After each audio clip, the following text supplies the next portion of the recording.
அடடா, இன்னைக்கு மழை விழுந்துருச்சா? பரவாயில்ல, நான் தான் வந்துட்டேன்ல, நான் பாத்துக்கிறேன். பதட்டப்படாதீங்க.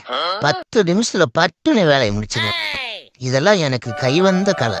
தம்பி, பேச்ச குறைச்சிட்டு வேலையை சீக்கிரம் முடியப்பா. மழை வர மாதிரி வீட்டுக்கு வர போனோம். என் பொண்டாட்டி காத்துக்கிட்டு இருப்பா. ஏன் காய வச்ச துணியெல்லாம் நீ தான் எடுத்து போடணுமா? யோ ரோஸ் அட்டை, நானும் பொண்டாட்டி விட்டுட்டு தான் வந்திருக்கேன். உதவி செய்யலான்னு வந்தா இந்த உரும்புற. அப்பாடி உடைச்சாச்சு. மரம் கொஞ்சம் பெருசு, அதனால பிளான் பண்ணாதான் பண்ண முடியும். இப்ப தூக்கி ஓரம் போட்டாச்சு. அவ்வளவுதான், வேலை முடிஞ்சிருச்சு.